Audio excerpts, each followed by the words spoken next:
Hello friends, so welcome to our very new lecture. So today we are going to start our second unit, that is the storage management.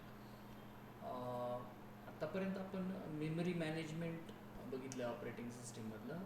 आता थोडंसं त्याही पलीकडे जाऊन आपण storage management म्हणजे काय बघणार आहोत. So the basically the difference between memory management and storage management जर आपण बघितलं, मेमरी मॅनेजमेंट आणि स्टोरेज मॅनेजमेंटमध्ये नेमका काय फरक आहे. मेमरी माहिती आहे आपल्याला की आपल्याकडे एक मेमरी असते, मेमरीचा आपण वापर करतो. पण मेमरीचा वापर आपण दोन प्रकारे करतो, एक तर प्रायमरी मेमरी असेल आणि सेकंडरी मेमरी असेल. म्हणजे एक आपल्याकडं परमनंट मेमरी असते आणि एक आपल्याकडं व्हर्च्युअल तयार केलेली मेमरी असते जी तात्पुरत्या स्वरूपाची असते. पण स्टोरेज तर तसं नाही आहे. स्टोरेज काय आहे तर एक प्रकारचा आपला डेटा कीप करण्यासाठीचा स्पेस आहे, तो म्हणजे स्टोरेज आहे. मेमरीचा वापर आपण वेगवेगळ्या प्रकारे करू शकतो, तसं स्टोरेजचा वापर आपण एक गोष्ट ठेवण्यासाठी किंवा कीप करण्यासाठी आपण स्टोरेजचा वापर करू शकतो.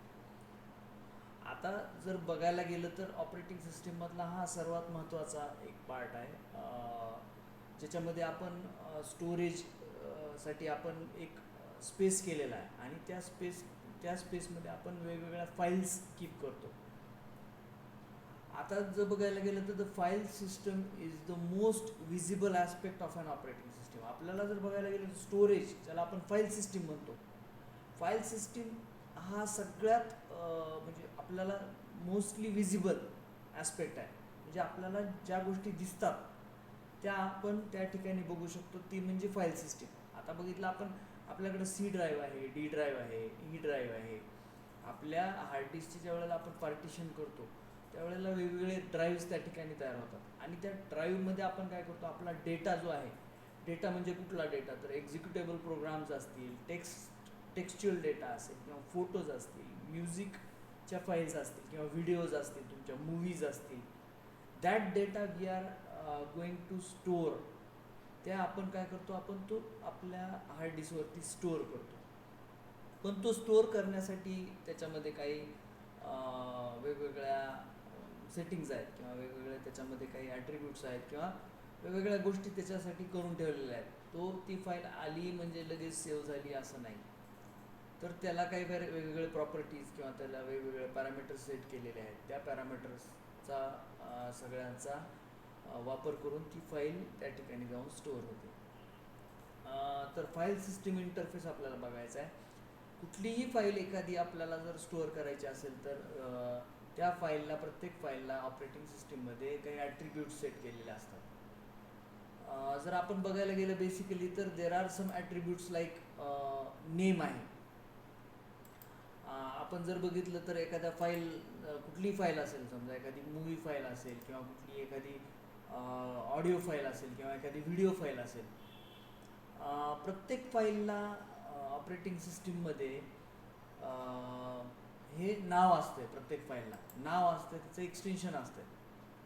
म्हणजे आपण बघितलं तर त्या फाईलला हे आपल्या तुमच्यासमोर जे आता ॲट्रिब्यूट्स दिसतात ते प्रत्येक फाईलला हे ॲट्रिब्यूट्स असतात. जसं की नाव हा एक सर्वात महत्त्वाचा ॲट्रिब्यूट. प्रत्येक फाईलला काही ना काहीतरी नेम त्या ठिकाणी दिलेला असते. सेकंडली आपण बघायला गेलं तर आयडेंटिफायर असतो. म्हणजे ती फाईल नेमकी कोणत्या प्रकारची आहे, कोणत्या टाईपची आहे, हे पण त्या ठिकाणी आपल्याला बघायला मिळतं. म्हणजे समजा आपण .sh फाईल जर आपण बघितली तर .sh फाईल ही कशाची आहे तर it is a file of shell script. किंवा मग .mp3 फाईल जर आपण बघितलं तर it is a file of music. .mp4 file जर बघितलं तर it is a type of we can say it is a type of movie किंवा व्हिडिओ फाईल ज्याला आपण म्हणतो. असा एक युनिक आयडेंटिफायर त्याच्यासाठी आणि त्याच्या फाईलचा टाईप आपल्याला त्या ठिकाणी हा एक महत्त्वाचा ॲट्रिब्यूट आहे. Another is a location. त्या फाईलचं लोकेशन म्हणजे ती कुठं नेमकी एक्झॅक्टली स्टोअर होते, whether that file is on your D drive, E drive और सी ड्राईव्ह, कुठल्या तुमच्या ड्राईव्हवर किंवा डेस्कटॉपवर असेल तुमच्या, तर ती नेमकी ती फाईल कुठं सेव्ह होते, त्याचं लोकेशन काय, हे हा पण ॲट्रिब्यूट त्या ठिकाणी महत्त्वाचा असतो. Then the size of that file, size खूप महत्त्वाची आहे. जर तुमच्याकडं तितका स्टोरेज स्पेस असेल तरच ती फाईल त्या ठिकाणी स्टोअर होऊ शकते. So you will have to or the operating system will configure the size of that particular file. Protection access म्हणजे ती फाईल नेमकी कोणाला एक्झिक्यूट करायची आहे, म्हणजे कोण त्याला एक्झिक्यूट करू शकतो.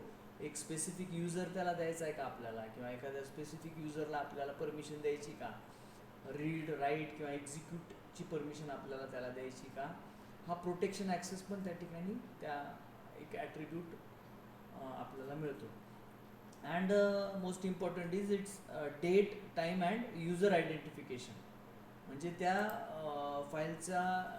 फाईल केव्हा स्टोअर केली किंवा त्याला मॉडिफाय केव्हा केलं आहे आपण जर बघितलं जनरली आपल्या विंडोज ऑपरेटिंग सिस्टीममध्ये, तर each and every file is having it's time of modification, it's time of storage. म्हणजे त्याला त्या फाईलला आपण कधी स्टोअर केली, किती वाजता केली, त्याला मॉडिफाय केव्हा केलं, ह्याची सगळी इन्फॉर्मेशन आपल्याला पाहायला मिळू शकते. त्याच्यानंतर त्याचे युजर कोण कोण आहेत, त्या फाईलला कोण ॲक्सेस केलं आहे, हे पण आपण त्या ठिकाणी पाहू शकतो. So this is some of the attributes of a file. आता फाईलच्या टाईप्स आपल्याला माहिती आहेत, ऑर्डिनरी फाईल्स. पण आपण जर फाईलच्या टाईप्स बघायला गेलं तर आपल्याला काही ऑर्डिनरी फाईल्स मिळतात.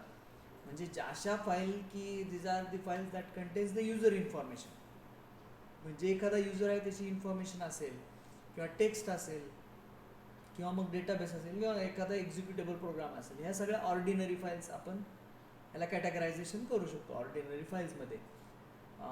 Or the user can apply the various operations on the files like add, modify, delete किंवा रिमूव्ह, किंवा एंटायर फाईल रिमूव्ह करणे, असं हे सगळे ऑपरेशन आपण त्या एक युजर परफॉर्म करू शकतो. त्याला आपण ऑर्डिनरी फाईल्स म्हणतो.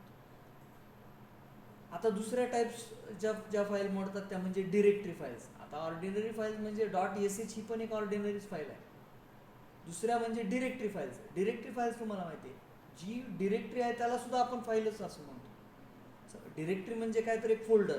समजा मी एक फोल्डर तयार केला आहे VCK नावाचा, आणि त्याच्यामध्ये मी वेगवेगळ्या फाईल्स ठेवल्या. VCK is also file. VCKला पण आपण फाईल म्हणतो, पण ती कसली फाईल, तर डिरेक्टरी फाईल. आणि त्याच्यामध्ये समजा मी काही वेगवेगळ्या फाईल ठेवल्या, समजा मी वर्डचे डॉक्युमेंट ठेवले, तर त्या सगळ्या ordinary files. And third one is a special files. Special files म्हणजे कुठल्या, तर समजा आपला एखादा तुमचा प्रिंटर आहे, त्या प्रिंटरचे तुमचे काही ड्रायव्हर्स असतील, किंवा मग तुमचे काही टर्मिनल्स असतील, किंवा तुमचे एखादं तुमचं स्पेसिफिक हार्डवेअर आहे, त्या हार्डवेअरचे तुमचे काही ड्रायव्हर्स असतील, त्या सगळ्या म्हणजे special files. This files are also known as device files. कुठलंही तुमचं स्कॅनर असू देत, प्रिंटर असू देत, कुठलंही तुमचं एखादं डिव्हाइस असू देत, त्याच्या सगळ्या फाईल्स म्हणजे स्पेशल फाईल्स. अशा 3 types of files are there: ordinary files, directory files and some special files. आता ह्या सगळ्या फाईल्सच्या ॲक्सेस मेथड्स त्या ठिकाणी असतात. 3 प्रकारच्या ॲक्सेस मेथड्स आहेत. सिक्वेन्शियल ॲक्सेस म्हणजे फाईल ॲक्सेस करण्यासाठी आपल्याला सिक्वेन्शियल ॲक्सेस दिला जातो. The records are access in sequence manner. Sequentially आपल्याला त्याचे रेकॉर्ड्स पाहायला मिळतात. दुसरा आहे तो म्हणजे डिरेक्टरी किंवा रँडम ॲक्सेस. आपण डायरेक्ट किंवा रँडम ॲक्सेस आपण ज्याला म्हणूया. जे रेकॉर्ड्स आहेत ते डायरेक्टली किंवा रँडमली तुम्हाला त्या ठिकाणी ॲक्सेस करण्यासाठी मिळतात.